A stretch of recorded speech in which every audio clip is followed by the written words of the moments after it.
દેખાય દેખાવનું ઉપર રાખતો હા. તો અત્યારે હું તમને જે એક્સરસાઇઝ બતાવું છું એ રનિંગ પહેલાં વાર્મિંગ એક્સરસાઇઝ છે કે જે તમારા સાંધાઓ છે એ ફ્રી થઈ જાય એના માટેની એક્સરસાઇઝ છે. તો જોઈએ વાર્મિંગ એક્સરસાઇઝ.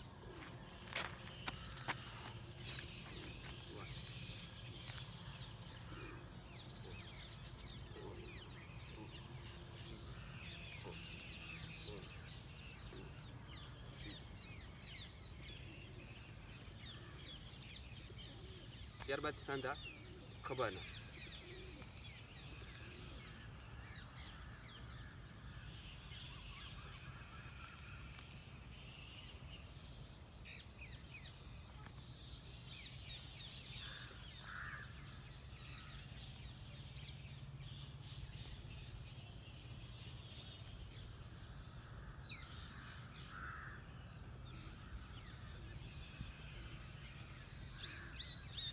કોણી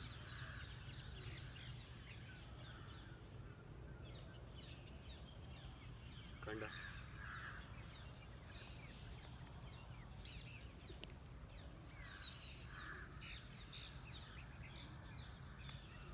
કમરનો ભાગ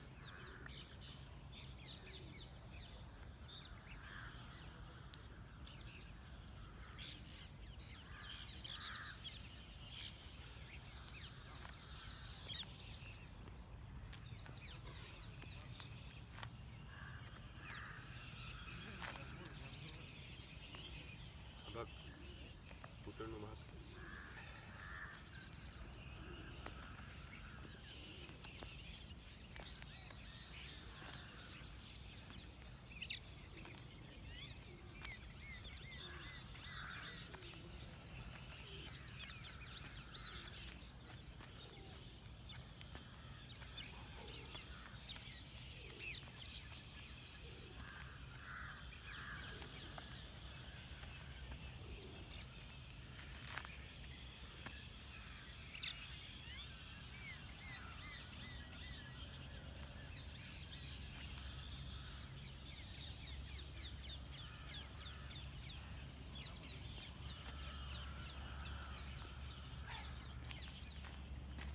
તો આ હતી કેટલીક એક્સરસાઇઝ.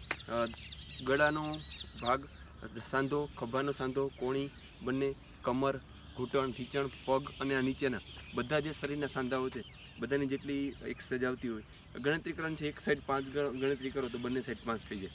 પર્ટિક્યુલર ગણતરી રાખવાની, મતલબ કે એક સાઈડ 10 કરો તો બધા સાંધાની એવી રીતે, અને રોટેશન બધા સાંધાના થઈ જવા જોઈએ.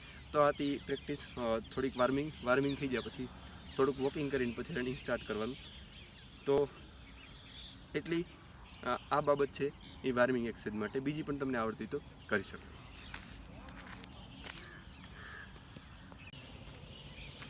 હા, તમે સાંભળજો.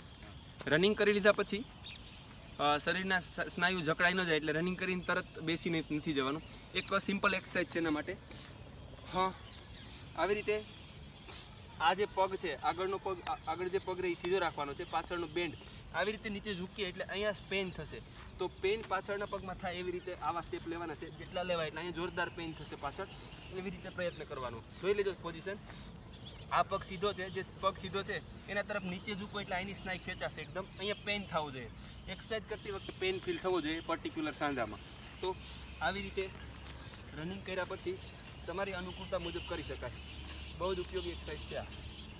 ક્લિક કરજો. તો બીજી સેમ એક્સરસાઇઝ છે. પગની પોઝિશન આ પ્રકારની છે. જાણે હવે આ પગ છે એ બેન્ડ રહેશે અને આ પગ સીધો રહેશે. તો આવી રીતે અહીંયા ઝૂકવાનો, આવી સાઈડ આ રીતે. તો અહીંયાથી પેન ફીલ થશે તમને પાછળની સાઈડ. અહીંયા આવી રીતે કરો. આ આખો પગ છે એ જોરદાર પેન કરશે. હજી પણ નજીક. પગની પોઝિશન, આ પગ સીધો છે, આ પગ બેન્ડ છે. જે પગ સ્ટ્રેટ છે એની સાઈડ ઝૂકવાનું છે. આવી રીતે પગને ચેન્જ કરી નાખવાનો. પગ ચેન્જ આવી રીતે ફરી વખત. આનાથી આ પગનું સ્નાયુ છે એ એકદમ ખેંચાશે. સ્ટોપ. એક બીજી એક્સરસાઇઝ છે કે આ નાની નાની બાબતો છે બટ ટાઈમિંગ ઘટાડવા માટે બહુ મહત્ત્વની છે. એક બંને પગને સ્ટેપ બાય સ્ટેપ વારાફરતી પગને અંદરથી લઈ અને બહાર રાખવાનો છે. તમે કરી 5-7 વખત. એની પોઝિશન સરસ રહેવી જોઈએ. અંદરથી બહાર, અંદરથી બહાર.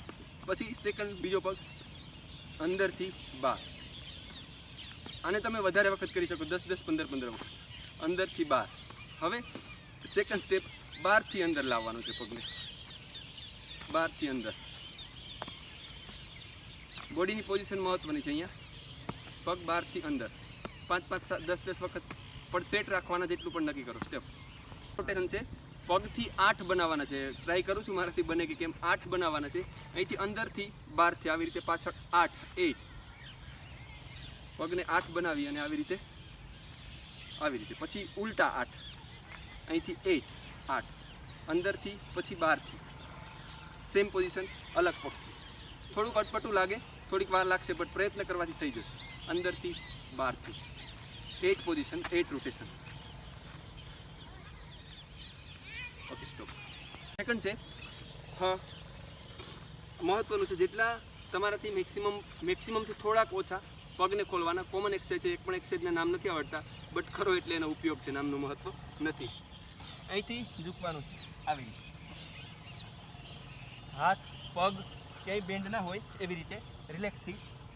પછી પોસિબલ હોય તો પગ તમારાથી જેટલા ખુલે એટલા ખોલવાના છે, વધારે નહીં.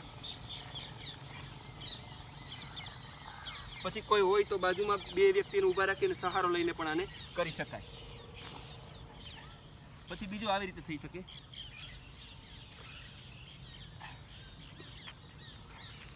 આવું કરવાથી અહીંયા બંને સાઈડ છે સ્નાયુઓ પાછળની એકદમ ખેંચાશે. એક એક્સરસાઇઝ છે જેમાં હાથ ઉપર રાખવાનો છે, એની ઉપર આપણા પગનો અંગૂઠોને અટકાવવાનો છે. 1, 2, 3, 4, 5, 6, 7. હાથ ઉપર રહેવો જોઈએ, હાથ નીચે ના જાય, એ રીતે ધ્યાન રાખવાનું. નહીંતર આપણે પછી આમ કરીએ તો ના મેળ આવે. બટ હાથ ઉપર. 1, 2, 3, 4, 5, 6. એક્સરસાઇઝ છે, હાથ જેટલો ઉપર જાય એટલો ત્યાં ઊભા સ્થિર પરિસ્થિતિમાં હાથ છે એને જેટલો ઉપર રહે એટલો ઉપર રાખવાનો અને પગ અડાડવાનો પ્રયત્ન કરવાનો છે. એ તમારી સ્ટ્રેન્થ મુજબ. વધારે કરવા જશો તો પાછળ, બરાબર? એટલે એટલું થાય તો એટલું કરવાનું, બટ મારાથી એટલું પ્રયત્ન બને છે. આવી રીતે ચેન્જ કરી નાખવાનો હાથને અને પગ. હવે એક કોમન એક્સરસાઇઝ છે જે આપણે પ્રાથમિકમાં કરતા હોય, એ પણ આમાં કરી શકાય. આ પણ ડાયરેક્ટ સાઈડમાં પણ થઈ શકે, બંને સાથે પણ થઈ શકે, અને આવી રીતે પણ બધું થઈ શકે.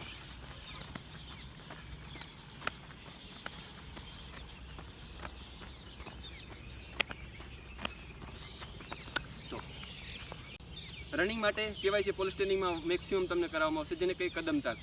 રનિંગ માટે આ બહુ મહત્ત્વની વસ્તુ છે. એનાથી સાથળો છે એમાં વધારે શક્તિ આવશે. આપણા ગોઠણ છે એ સમાંતર સીધા આવવા જોઈએ.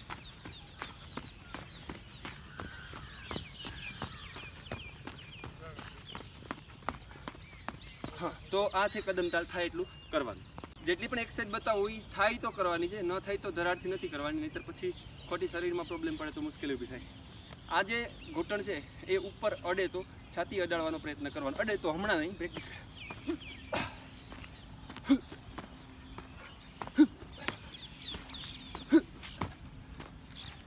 હવે જમ્પિંગ છે ઓન હિલ.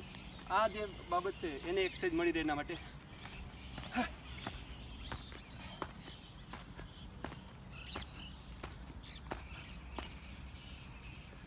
હવે આ પોઝિશનમાં અહીંથી અંગૂઠા તમારાથી કદાચ પકડાય ના પકડાય ખબર નહીં, બટ પ્રયત્ન કરવાનો. પેન થાય ત્યાં સુધી હાથને ઉપર શરીરને નીચે ઝુકાવવાનું છે. અહીંયા જોરદાર પેન થશે, તો આવી પ્રેક્ટિસ પણ કરવાની.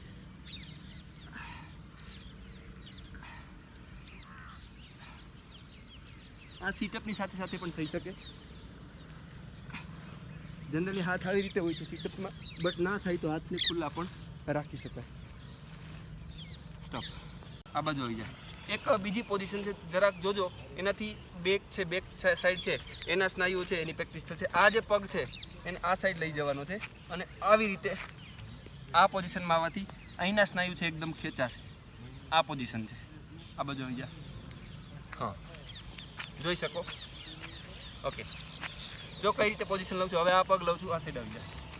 પગ છે અહીંયા છે, આપણો જે આ હાથ છે એ અહીંયા આવે છે, અને આવી રીતે કરવાથી અહીંની સાઈડ છે આ સાઈડ ત્યાં બહુ પેન થવા લાગશે. તો થોડો પેન થાય એવી રીતે એક્સરસાઇઝ કરવાની. તો આથી કેટલીક એક્સરસાઇઝ થોડી ઘણી ભૂલાઈ ગઈ છે. તો નેક્સ્ટ વિડીયોમાં વધારે એક્સરસાઇઝ અને થોડીક વધારે ટિપ્સ આપી. તો બધાને all the best. Stay career, હિંમતપૂર્વક રનિંગ કરતા રહો. રનિંગ છે એ માત્ર શરીરની વસ્તુ નથી, માનસિકતાનો ખેલ છે.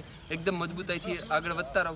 વચ્ચે થાક લાગે તો પણ એની સામે લડીને 1-2 રાઉન્ડ મારશો તો ફરી વખત લઈ પકડાઈ જશે. All the best.